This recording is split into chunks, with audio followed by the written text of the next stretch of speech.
everyone, I'm Father Alexander Har, And I'm Father Dave Marshall.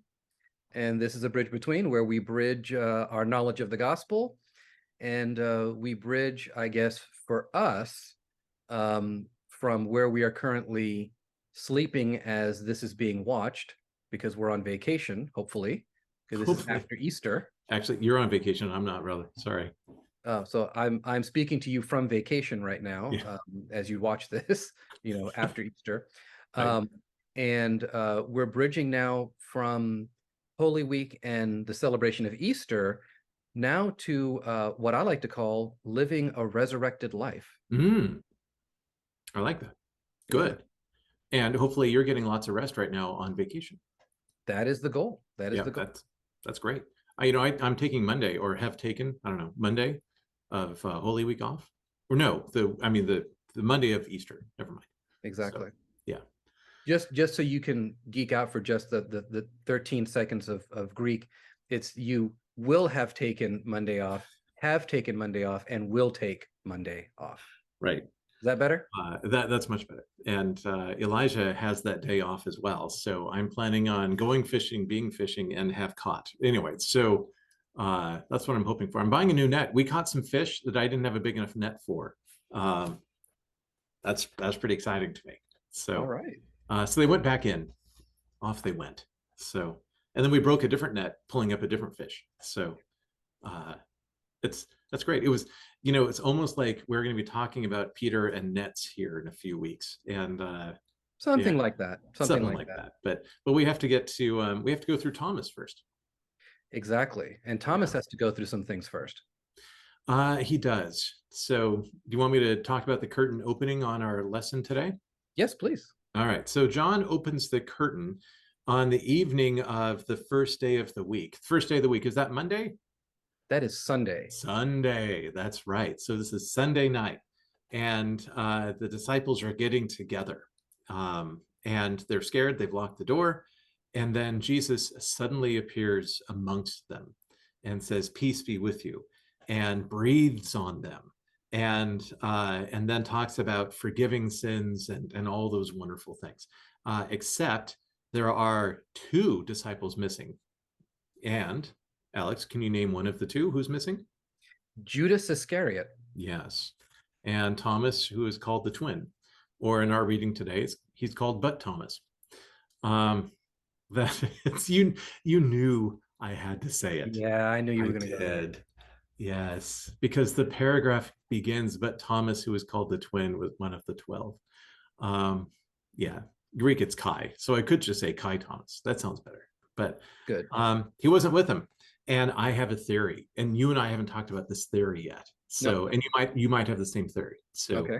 if I get really boring, jump in and interrupt me.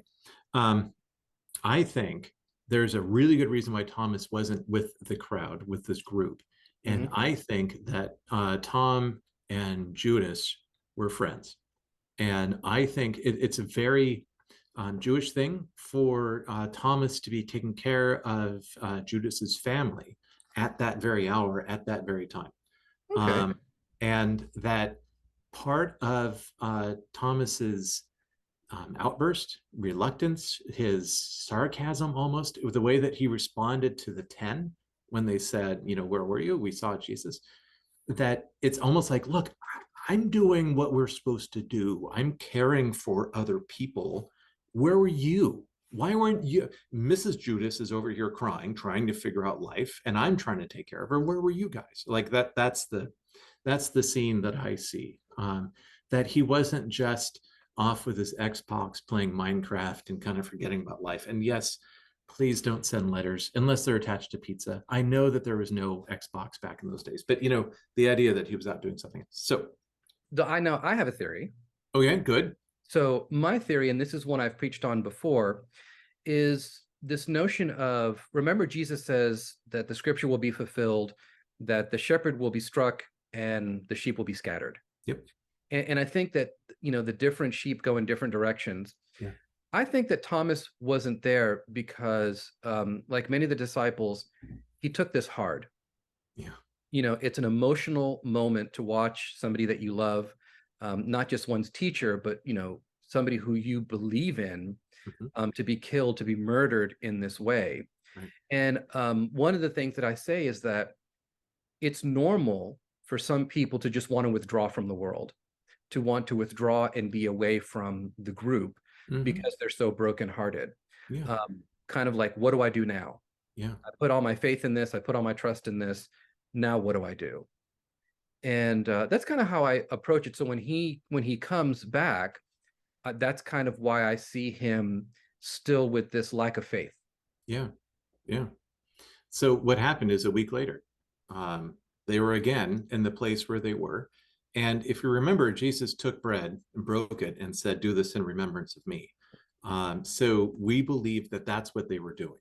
At least I believe that. And Alex, I imagine you believe something along the same lines, that they were doing that type of behavior. Um, and so a week later, his disciples were again in the house, and Thomas was with them. So there's a change. There are now 11 of them. Although the doors were shut, Jesus came and stood among them and said, "Peace be with you." Then he said to Thomas, "Put your finger here and see my hands. Reach out your hand and put it in my side. Yeah. Do not doubt, but believe." Thomas answered him, "My Lord and my God." Jesus said to him, "Have you believed because you have seen me? Blessed are those who have not seen and yet have come to believe." Yeah. We are in that second category. Blessed are those, us, who have not seen and yet have come to believe. Then John has this last little closing phrase. Yeah. Now, Jesus did many other signs in the presence of his disciples, which are not written in this book. But these are written so that you may come to believe that Jesus is the Messiah, the Son of God, and that through believing you may have life in his name. And it's important to remember that when we look at the text that Thomas kind of has this outburst and says, unless I put my hands in his side and touch the wounds, I'm not going to believe. Yeah. And I talked about this a little bit in our Bible study this morning at St. Vincent's, where Jesus has a glorified body when he sees his disciples. So why does he have these wounds? Mm-hmm. And I say, well, one, because they're part of his glory. It's demonstrating God's glory through his woundedness. And also it's part of his identity is this wounded person, this wounded healer, this wounded, Messiah. Mm-hmm. So having Thomas have to kind of engage with that is very indicative, I think, of how we have to engage with our faith. Sometimes we'll say, well, I won't believe unless this, or I won't believe unless that. And oftentimes God will reveal something to us that we didn't know he was going to reveal it. Yeah. And it affirms our faith. It sure does. And if you're going to take it, I'm going to go a different direction than glorified body. I'm going to go that this is actually his body was reanimated so that the spirit blew back into it and it came back to life. And so if Jesus had a saunter as he walked, this body is the same saunter, except now his feet are a little more tender, that he would walk a little differently because of the injuries that he has sustained. And so he's asking Thomas to touch him in a place like you've ever had a big scab and it starts to itch. Yeah, Oh, this yeah. is the time of when scabs really start to itch. And if you touch, they're still painful and they get kind of hard and crusty. That if you were to follow the days of when Jesus asked Thomas to touch him, he doesn't need to have a bandage on. He's not bleeding through so much anymore. He's allowing air to heal it, but it still hurts. It's still sensitive. And he's like, "Thomas, come here, touch it, right? Touch me where I hurt." Because Jesus touches us where we hurt. That when Yep. we invite him in, he can help heal us where our wounds are. And that whole phrase of we're in him, he's in us, that in order for this to happen, Jesus is like, this is going to be a two-way street. You can touch me where I hurt too. And Yeah. Yeah. almost like Jesus said, it kind of hurt me that you weren't here. I saw everybody else and I was wondering where you were. And so since that hurt me, I'm going to have you touch me where it hurts. And And I'm going to heal you where it hurts. And then the whole idea of my Lord and my God, that last phrase, my God, will get him kicked out of every single religious circle and the Roman Empire, right? That is a dangerous phrase to say that Jesus is God, and he did, because nothing else mattered anymore to him. It was suddenly it all had been revealed. yeah. Well, I think, one of the key things that as Christians we have to kind of examine is the nature of the resurrected Jesus, because there's always a lot of debate on that.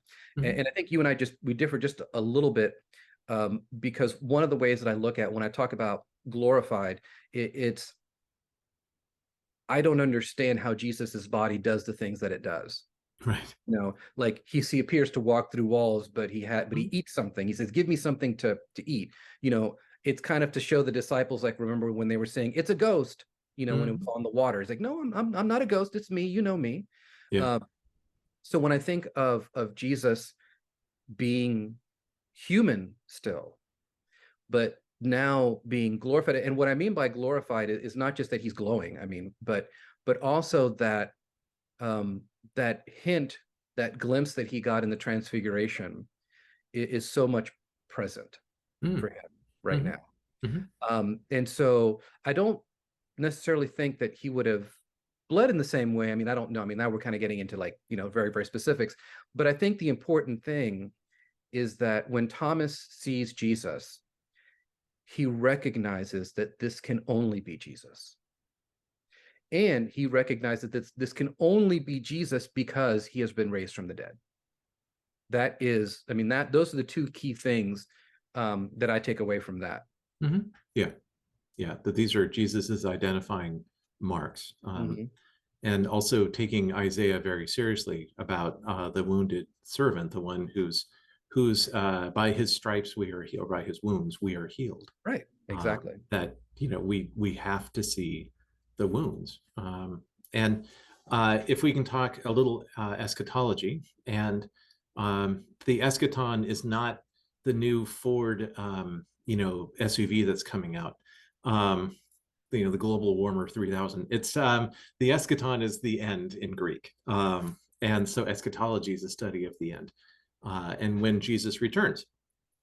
And when he returns, we would have to identify that he is who he is. And one way to identify is the marks, right?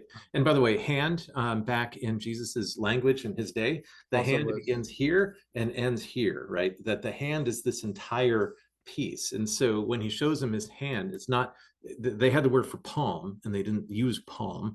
yeah, it was Hand would referring more most to likely the be, wrist right here. yeah, somewhere in this region. So, yeah, so that's if you're wondering about that. And the other issue that we haven't brought up this Easter is we keep saying that 3 days that he Mhm. it took 3 days, and in those days the calendar had they would count days differently. And if you've ever rented a car, especially with insurance rates, and you have the car, you think you had it for 24 hours, and they're like, no, you've had it for 3 days. That's they use the same type of calendar.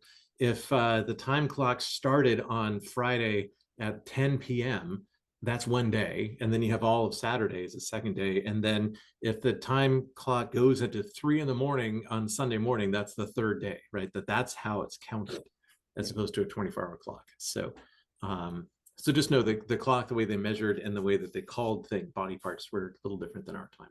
Yeah, well, that's why you need to do a deep dive and watch a couple of documentaries that are, respectable and dependable, about things like the crucifixion and the burial of Jesus, so that you have some background of what much more prestigious scholars than I have certainly put their time and energy into. Or just watch more Bridge Between. Or just watch more Bridge Between. We'll Just work on watch it. more of us. But there's one thing I wanted to make sure that we talked about before we've finished for today, Sure. and that is, we shouldn't pick on Thomas. I mean, Thomas gets that rap, the doubting disciple, doubting Thomas. And one of the things I want to point out, everybody at some point doubts. I mean, that's human nature. Mhm. And Thomas doubting comes a lot from his brokenness, his brokenheartedness, and from seeing something that he couldn't reconcile with something else that he just heard. Right. And so, the opposite of faith and putting our trust in God is not doubt, it's actually fear. Mm. So when I think of what does it mean to not believe in Jesus? It means I'm giving into fear. If I've Fear? placed my trust in God, Right. if I place my trust in Jesus Christ, then that means that I'm letting go of being afraid of these things. It's Mhm. kind of like, it's not that I'm afraid of death. I mean, I'm afraid of dying, but as a Christian, I shouldn't be afraid of death itself because that's been conquered. That's what we celebrate on Easter. That's exactly what we celebrate, and every Sunday since then. So Exactly. it's always Resurrection, New Life Sunday. So Exactly. Exactly. that's excellent. Well, Alex, enjoy your vacation. Enjoy your time off. I will. And I hope that you get some time off soon, or at least some time on the boat.